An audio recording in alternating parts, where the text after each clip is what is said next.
की मर्जी को कैसे जान सकते हैं? सबसे पहली चीज है खुदा को कलाम करता है। खुदा कलाम के जरिए से अपनी मर्जी को जाहिर करता है। अब कैसे हम जेकब की जिंदगी में देखते हैं कि खुदा ने उससे कलाम की है, खुदा ने उससे कलाम की है। जो वर्स नंबर चैप्टर नंबर 31 और उसकी वर्स नंबर क्या है 3। और खुदा ने याकूब से कहा कि तुम अपने बाप दादा के मुल्क को और अपने रिश्तेदारों की पास लौट जाओ, मैं तेरे साथ रहूंगा। सबसे पहला खुदा का क्या मेथड है कलाम करने का कि वो डायरेक्ट बोलता है, ठीक है। सेकंड चीज कि वो हालात के जरिए से हमें सिखाता है। कैसे सिखाता है? हालात के जरिए से। अब हालात के जरिए से कैसे सिखाता है हमें? अब जेकब की लाइफ में हम देख रहे हैं, जेकब जब देखता है कि उसके ससुराल यानी लाबन के चेहरे को देखकर उसने ताड़ लिया कि उसका रुख पहले से बदला है। यानी हालातों वाकयात से खुदा हमें सिखाता है कि what is good for us and what is not, कि हमें आगे क्या करना है। हालात हमारे फेवर में है या फेवर में नहीं है, ये जगह मजीद रहने के काबिल है या नहीं है। यानी हालात के जरिए से खुदा ने उसको गाइड किया।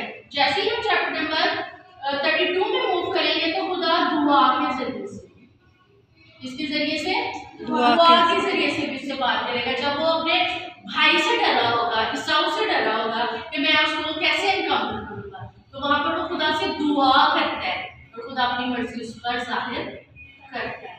चौथी बात खुदा ख्वाब के जरिए से, क्योंकि यहाँ पर हम 3 चीजें देखते हैं।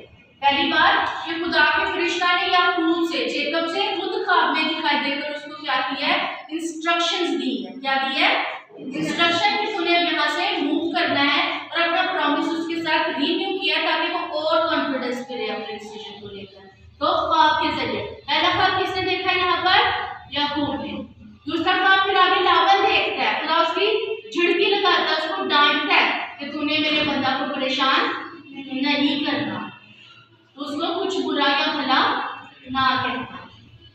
और ये बात नहीं है कि लाबन ने ख्वाब देखा तो ये लाबन और खुदा के दरमियान है।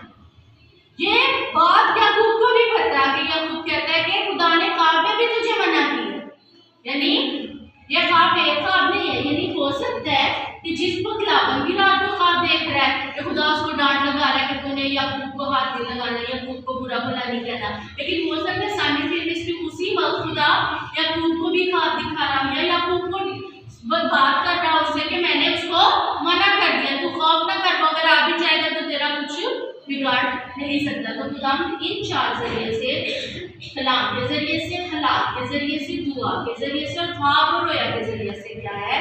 हम कलाम होता है और अपनी मर्जी को इंसान के ऊपर जाहिर करता है। उसके लिए हमें सबसे पहले हमारे लिए क्या जरूरी है कि हमारे पास कलाम को सुनने के लिए क्या होना चाहिए? ठीक है।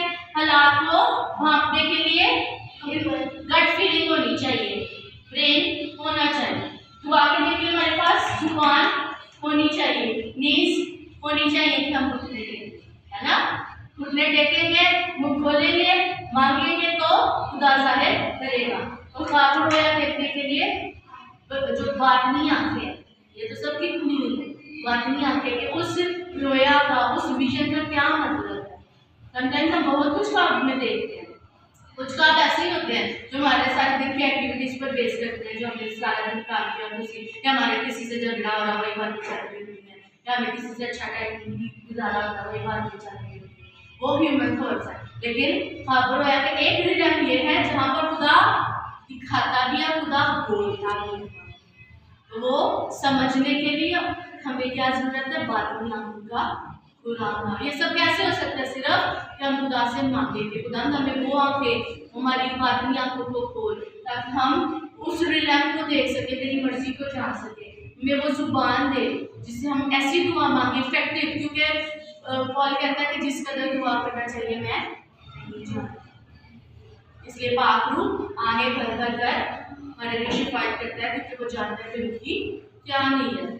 फिर हालात को भांपने के लिए हमारी गट फीलिंग होना, ब्रेन का काम प्रॉपर करना जरूरी है। ये तभी होता है जब वो खुदा के लिंक में होते हैं, जब वो खुदा के साथ कनेक्टेड होते हैं, वो खुदा के साथ वेल कनेक्टेड है, तो खुदा 24/7 हमसे बात करता है। ओके। सबको समझ आया? जेकब की लाइफ से हमने सीखा कि खुदा ने उससे किस तरह से अपनी मर्जी अपनी विल उस पर जाहिर करता है।